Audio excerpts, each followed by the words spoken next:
Good morning. Good morning. Are you getting all ready for Thanksgiving? Wondering when we're going to get out here? This is going to be a wonderful Thanksgiving. We have so much to be grateful for every year, but especially this year with the miracle of vaccinations and the difference it's made in families' lives and being able to come together more than we were able to last year for sure, and testing, again, helping in that regard. Again, this Monday, we had another Biden child tax credit go out to families, enabling them to care for their children.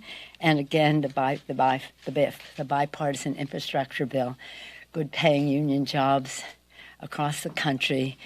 Again, water systems, roads, bridges, mass transit, broadband, so many good things for our country.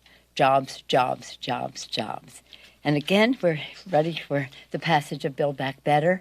As you may know, the debate on the legislation has already begun on the floor.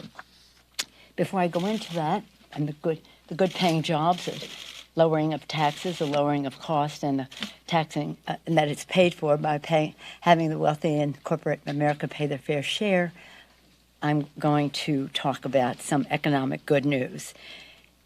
Since President Biden has been president, unemployment claims are down 70%. Since he has been president, there's 7 million new jobs created under President Biden and congressional Democratic leadership. The backlogs in the ports are now being reduced at least by 30%. I've stayed close to this as a Californian in a port city. And again, consumer spending is up. Contrary to some fears, consumer spending is up. Again, the Build Back Better builds on this progress with transformative measures. Let me talk about that. Good paying jobs. It builds back better, and it builds back better for women especially, but others who have been under not being able to participate in the economic prosperity of our country in the fullest way. By having, again, good-paying jobs that go with health care and the Care Can't Wait initiatives in the legislation, and, of course, good-paying jobs in the green sector as we protect our planet for future generations. Cut in taxes, the child tax credit, as I mentioned earlier, making a difference in the lives of America's families.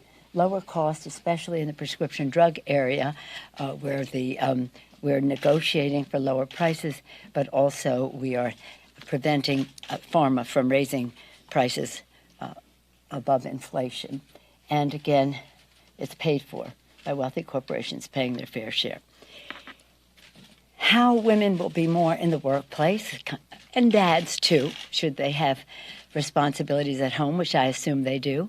It's universal free pre-K and child care, which goes with that, liberating women to be more fully in the workplace. It's about home health care. If you, as a man, woman, whatever, in terms of parent or grandparent, have someone home to care for, whether it's an elder or a sibling with disability or a child, now you can have access to home health care. This is important not only to liberate the person to go to work, it's important to respect the workers who will do the home health care. And that is transformative. That is a new initiative. It will also talk about, again, millions more people being able to be on the Affordable Care Act and lowering costs for people on Affordable Care Act who pay for their own insurance. This is very important, the health piece. In terms of the investment in combating the climate crisis, I think I've seen you since I was in Glasgow. We had a delegation, 22 members, our chairs, some of our members of the Select Committee. We were happy to have new members of Congress there, Alexandria Ocasio-Cortez joining some of the members of her class there. They had their own press conference, the class of 2018, about how to approach the climate crisis. It gave us great hope. We had highest level meetings there, and were inspired by what happened. And it took a giant step forward. But we have to do our share, our fair share. And so what that's about is creating good pay. It's about health care for our children, clean air, clean water. It's about jobs, jobs, jobs, good paying union jobs to keep us preeminent in green technologies throughout the world. You've heard me say it's a national security issue, as the national security advisors tell us. A competition for habitat and resources with drought and rising sea levels, etc., can cause a conflict, and of course a moral obligation for us to hand this planet over to the next generation in a responsible way. For me, it's a religious thing. I believe this is God's creation, and we have a moral obligation to be good stewards. But if you don't share that view, you must share the view that we have an obligation to future generations. So we're very excited about what is in there, and it is paid for. It's paid for. In terms of timing, we received I'll talk to you about process right now. It's paid for by having corporate and individuals pay their fair share. In terms of timing, right now, we're awaiting just a few more, one more committee and a piece of another committee from the Senate for the scrub. In case you're interested in the timing of this, we expect by this afternoon to have the information we need from the Ways and Means Committee.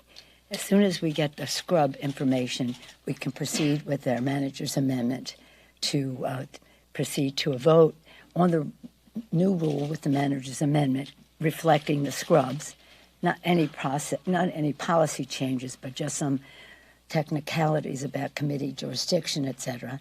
And then we will vote on the rule and then on the bill. Those votes hopefully will take place later this afternoon.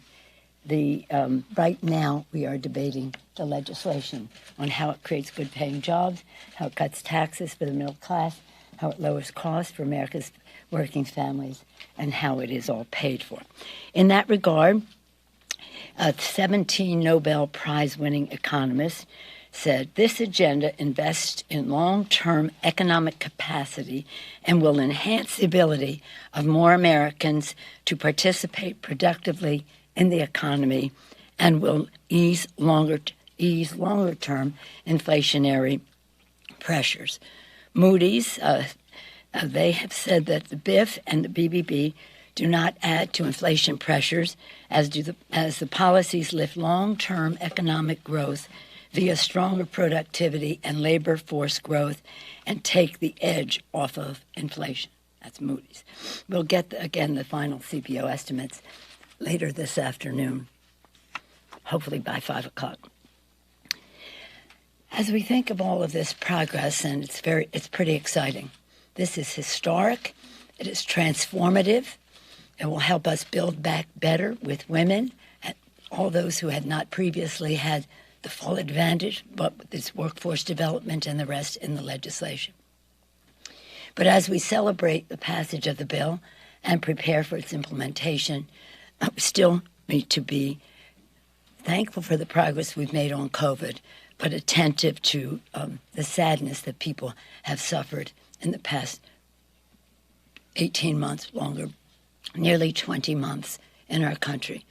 They've suffered loss of their loved ones. They've suffered loss of their livelihood in some case, and we have to be empathetic toward what that is as we rejoice in the vaccinations and the testing that take us to a better place. Combating the virus is our first priority, and that is why we're grateful that under the Biden administration, averaging nearly 300,000 first shots for people aged 12 and older, 300,000 first shots, and 27 million people have received boosters, third shot.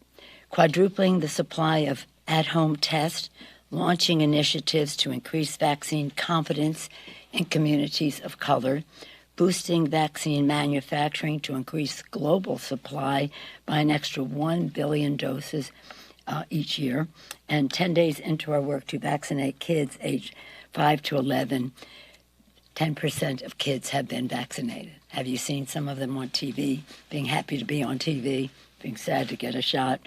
Some combination thereof.